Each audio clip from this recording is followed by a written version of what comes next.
에베소서 6장 주 안에서 강건하라. 정복이 아니라 서는 것.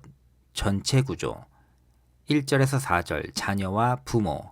자녀는 주 안에서 순종, 아비는 주의 교훈으로 양육. 5절에서 9절 종과 상전. 그리스도의 종으로서 섬김, 하늘의 한 상전, 사람을 외모로 취하지 않으심. 10절에서 20절 하나님의 전신 갑주. 주 안에서 그의 힘으로 강건하라. 정사와 권세를 대적하여 서라. 21절에서 24절 마지막 인사. 두기고 평안과 사랑과 믿음, 은혜가 함께 있을지어다. 6장은 5장 21절에서 시작된 가정 규례를 마무리하고 자녀, 부모, 종, 상전, 영적 무장으로 편지를 절정에 올린 뒤 은혜로 닫습니다. 4장에서 6장의 열쇠말 행하라가 마지막에 서라로 수렴한다는 것을 미리 새겨 두십시오. 합당히 행하던 걸음이 마지막에는 이미 얻은 자리에 굳게 서는 것으로 맺힙니다. 1절에서 4절 자녀와 부모. 자녀들아 주 안에서 너희 부모에게 순종하라. 다시 주 안에서입니다. 순종은 단순한 가정 질서가 아니라 주에 대한 관계 안에서 이루어집니다. 바울은 이것을 약속 있는 첫 계명 신명기 5장 16절에 연결하여 10계명 위에 토대로 세웁니다. 그리고 아비에게 너희 자녀를 노엽게 하지 말고 오직 주의 교훈과 훈계로 양육하라. 양육의 내용조차 주의 교훈입니다. 자녀 교육이 일반적인 인성 훈련이 아니라 그리스도 중심의 양육으로 규정됩니다. 가정 규례가 전체가 5장의 혼인 단락과 같은 원리 위에 섭니다. 모든 관계가 주 안에서 다시 정의됩니다. 5절에서 9절 종과 상전, 종들아 그리스도께 하듯 그리스도의 종들처럼 마음으로 하나님의 뜻을 행하고 주께 하듯 하라. 종의 일상 노동조차 그리스도께 하듯 드려집니다. 가장 비천한 일도 주를 섬기는 일이 됩니다. 그리고 상전에게도 같은 것을 요구하며 결정적인 표준화가 옵니다. 그들과 너희의 상전이 하늘에 계시고 그들에게는 사람을 외모로 취하는 일이 없은 줄 너희가 알미라. 종이든 상전이든 하늘의 한 상전을 모십니다. 복음은 땅의 위계를 상대화합니다. 모두가 외모로 사람을 취하지 않으시는 한 주께 답할 자이기 때문입니다. 이 평준화는 인간 신분이 아니라 그리스도의 주권에서 나옵니다. 10절에서 20절 하나님의 전신 갑주. 끝으로 너희가 주 안에서 그의 힘의 능력으로 강건하여지고. 문장 단락의 첫 문장이 그 모든 것을 결정합니다. 강건하여지고는 수동태입니다. 스스로 힘을 짜내라가 아니라 주 안에서 그의 힘의 능력으로 강건해지라는 것입니다. 이 능력은 1장 19절에서 20절에서 그리스도를 살리신 그 부활의 능력입니다. 출발점으로부터임의 출처가 우리가 아니라 주님이십니다. 이어 하나님의 전신 갑주를 입으라고 합니다. 주목하십시오. 너희의 전신 갑주가 아니라 하나님의 갑주입니다. 우리가 제작한 무기가 아니라 하나님이 공급하시는 것을 입습니다. 그리고 그 자세가 거듭 강조됩니다. 대적하여 서기 위하여 능히 대적하고 서기 위함이라. 그런즉 서서 4번 반복되는 서다는 정복이나 영토 확장이 아닙니다. 이미 그리스도께서 얻으신 자리에 굳게 서는 것입니다. 우리는 새 땅을 노력으로 쟁취하는 것이 아니라 그분이 이기신 자리를 지킵니다.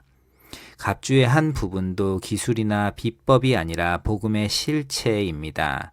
진리의 혈이띠, 의의 호심경, 평안의 복음, 신, 방패, 믿음의 방패, 구원의 투구, 그리고 성령의 검, 곧 하나님의 말씀, 의, 구원, 평안은 모두 1에서 2장에서 이미 우리에게 주어진 것들입니다. 우리는 받은 것을 입습니다. 그리고 유일한 공격 무기인 성령의 검조차 우리의 기지가 아니라 하나님의 말씀입니다. 이 모든 문장은 자기 충족이 아니라 기도 가운데 입혀집니다. 모든 기도와 간구로 하되 항상 성령 안에서 기도하고. 그리고 바울의 마지막 기도 요청을 보십시오. 자신의 석방이나 안위가 아니라 내게 담대히 복음을 비밀을 알리게 하옵소서. 사도의 간구조차 복음 선포에 중심을 둡니다. 여기서 한 가지를 더 새겨야 합니다. 우리의 씨름은 혈과 육에 상대하는 것이 아니오 정사와 권세와 악의 영들을 상대함이라. 우리의 대적은 사람이 아닙니다. 다른 사람, 다른 진영, 다른 교회가 아닙니다. 이것은 교회가 자기 싸움을 인간 상대의 전투로 만드는 것을 막는 경계선입니다. 21절에서 24절 마지막 인사, 은혜로 닿다. 바울은 두기고를 보내 소식을 전하게 하고 21절, 22절 편지를 이렇게 닫습니다. 아버지 하나님과 주 예수 그리스도로부터 평안과 사랑이 있을지어다. 우리 주 예수 그리스도를 변함없이 사랑하시는 모든 자에게 은혜가 있을지어다. 편지의 첫 단어를 기억하십니까? 은혜와 평강이 너희에게 있을지어다. 그리고 마지막 단어가 은혜가 있을지어다. 은혜와 평안으로 시작한 편지가 은혜로 끝납니다. 에베소서 전체가 은혜로 감싸인 큰 틀, 인클루디오입니다. 첫 단어도 은혜고 마지막 단어도 은혜입니다. 그 사이의 모든 교리와 모든 명령이 은혜에서 시작하여 은혜로 돌아갑니다. 6장을 꿰뚫는 신학적 흐름. 첫째, 모든 관계가 주 안에서 재정의된다. 자녀, 부모, 종, 상전, 주 안에서 그리스도께 하듯 하늘의 한 상전. 가정과 일터의 의무조차 일반 윤리가 아니라 주에 대한 섬김입니다. 둘째, 강건함의 출전은 우리가 아니다. 주 안에서 그의 힘의 능력으로 강건하여지고. 수동태. 문장 단락의 첫 문장부터 힘은 주님의 것입니다. 자력 분발이 아닙니다. 셋째, 갑주는 하나님의 것이고 복음은 실제다. 하나님의 전신 갑주를 입습니다. 의, 구원, 평안, 말씀 1에서 2장에서 이미 받은 것들입니다. 우리는 비법을 동원하는 것이 아니라 받은 복음을 입습니다. 넷째, 자세는 정복이 아니라 서는 것입니다. 4번 반복된 서라는 새 영토를 쟁취하라가 아니라 그리스도께서 이기신 자리를 굳게 지키라는 것입니다. 그리스도인의 삶은 승리주의적 정복이 아니라 이미 얻은 승리 위에 굳게 서는 것입니다. 그리고 그 대적은 사람이 아니라 악의 영들입니다. 다섯째, 편지가 은혜로 시작하여 은혜로 끝난다. 1장 2절의 은혜와 평강이 6장 24절의 은혜가 있을지어다의 편지 전체를 감쌉니다. 모든 교리와 모든 명령이 은혜의 틀 안에 있습니다. 이것이 에베소서의 마지막 증언입니다. 처음도 은혜, 끝도 은혜. 최종 결론, 에베소서 6장은 이렇게 선언합니다. 자녀와 부모, 종과 상전의 의무조차 주 안에서 그리스도께 드리는 섬김으로 재정이 되며 그리스도인의 영적 싸움은 자기 힘으로 새 땅을 정복하는 것이 아니라 주 안에서 그의 힘의 능력으로 강건해져 하나님이 주신 갑주, 의와 구원과 평안의 말씀을 입고 그리스도께서 이미 이기신 자리에 굳게 서는 것이다.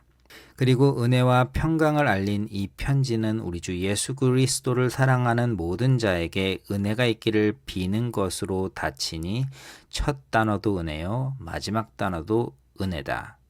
에베소서 전체가 관통하는 한 가지, 은혜가 먼저다. 6장을 지나오며 본 것은 흩어진 가르침이 아니라 하나의 골격으로 쌓인 편지였습니다. 구조 자체가 복음의 순서입니다. 1에서 3장은 직설법, 하나님이 하신 일이고 4에서 6장은 명령법, 그러므로 행하라입니다. 그리고 3장의 경첩은 3장 끝에 송영과 4장 1절의 그러므로입니다. 3장의 은혜가 먼저 깔린 다음에야 첫 명령이 나옵니다. 이것은 사명은 은혜를 앞서지 않는다. 열매는 뿌리를 대신하지 않는다가 이 본문의 구조로 확증되는 것입니다. 그리고 명령조차 은혜에 매여 있습니다. 하나님이 그리스도 안에서 너희를 용서하심 같이 용서하라.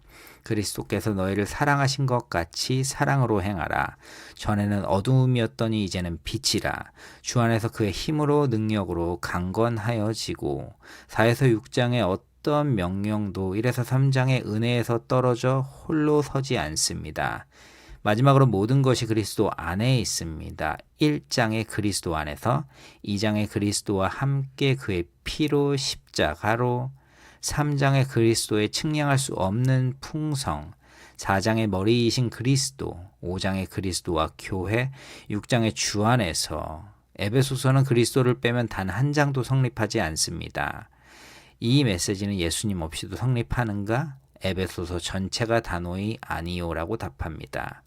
에베소서가 우리에게 남기는 것은 우리가 해야 할 일이 아니라 그리스도께서 이미 하신 일이며, 모든 해야 할 일을 이미 그가 하신 일에서 흘러나옵니다.